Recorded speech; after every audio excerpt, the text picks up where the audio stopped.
Final ম্যাচের একটি টিকিটের দাম জানেন? সর্বোচ্চ 28 থেকে 100 কোটি টাকা পর্যন্ত হতে পারে। হ্যাঁ, ঠিকই শুনেছেন। এটা কি কখনো ফুটবলের উৎসব নাকি পৃথিবীর সবচেয়ে বড় ব্যবসায়িক পরিকল্পনা? আসসালামু আলাইকুম, আমি সামিউজ্জামান সাইদ আর আপনারা দেখছেন সাইডোলজি।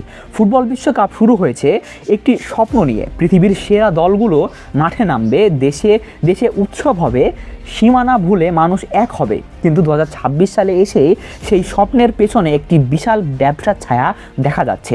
আজকে সেই ছায়াটাকেই একটু ভালো করে দেখব। একটা সময় ছিল যে সময় বিশ্বকাপ ছিল সহজ, একটা দেশ, একটি আসর, পুরো বিশ্বের মনোযোগ। কিন্তু ধীরে ধীরে ফিফা বুঝলো ফুটবল শুধুমাত্র খেলা নয়, এটি একটি বিশ্বের সবচেয়ে শক্তিশালী ব্র্যান্ড। কাতার বিশ্বকাপে ফিফার আয় ছিল প্রায় $7.5 বিলিয়ন।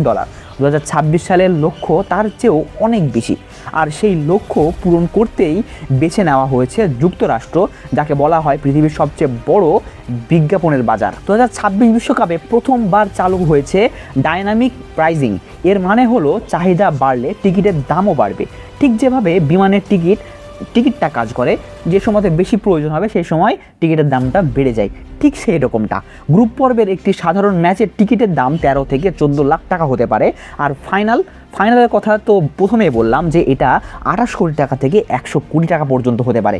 একজন সাধারণ ফুটবল প্রেমী যে সারা জীবন স্বপ্ন দেখেছে একদিন বিশ্বকাপ স্টেডিয়ামে বসে নিজের চোখে দেখবে, তার জন্য এই দরজাটা কার্যরত বন্ধ রয়েছে। শুধু টিকিটের দাম নয়, আরও বড় বড় সমস্যাও আছে। যুক্তরাষ্ট্রের কঠোর অভিযান নীতি, মেক্সিকো, মধ্যপ্রাচ্য, আফ্রিকা, এশিয়া অনেক দেশের সমর্থকদের জন্য এই আমেরিকার ভিসা পাওয়াটা অনেক দুঃস্বপ্ন।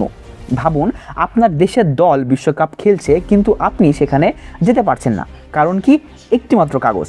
বিশেষজ্ঞরা বলছে গ্যালারি ফাঁকা থাকার আশঙ্কা রয়েছে।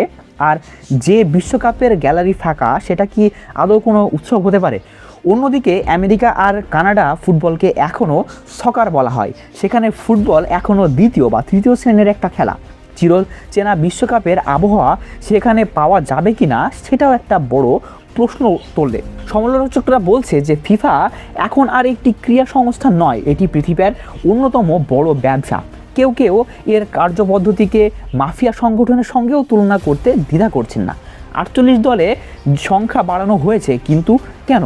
ফুটবলের উন্নয়নের জন্য, নাকি আরও বেশি স্পন্সরশিপ, আরও বেশি সম্প্রসারণ চুক্তি, আরও বেশি মুনাফার জন্য? উত্তরটা নিজেরাই ভাবুন। ফুটবল জন্ম নিয়েছে রাস্তায়, সাধারণ মানুষের খেলা হিসেবে। ব্রাজিলের ফাভেলায় খালি পায়ে ছেলেটি, আর্জেন্টিনার ধুলোমাখা মাঠের কিশোরটি, এই খেলা তাদের। কিন্তু 2026 সালের বিশ্বকাপের ফাইনাল দেখতে যদি 100 কোটি টাকা লাগে, তাহলে সেই ছেলেটির এই খেলার জায়গাটা আসলে কোথায়? ফিফা হয়তো ইতিহাসের সর্বোচ্চ মুনাফা কামাবে, এতে কোনো প্রকার কোনো সন্দেহ নয়। কিন্তু ফুটবল কি আর তার নিজের আত্মাটাকে হারাবে? 2026 বিশ্বকাপ অলরেডি শুরু হয়ে গেছে। মাঠে অসাধারণ ফুটবল হবে, মেসি খেলবে, রোনালদোর শেষ বিশ্বকাপ খেলতে পারে। কিন্তু স্টেডিয়ামের বাইরে যে গল্পটা হচ্ছে, টিকিটের দাম, ভিসার বাধা, ফিফার মুনাফার হিসাব, সেই গল্পটাও আমাদের জানা দরকার। কারণ ফুটবল কেবল মাঠে হয় না, এটি একটি সমাজের দর্পণ। আপনার কি মনে হয় ফিফা ফুটবলকে সাধারণ মানুষের নাগালের বাইরে নিয়ে যাচ্ছে? কমেন্টে আপনার মতামত লিখুন।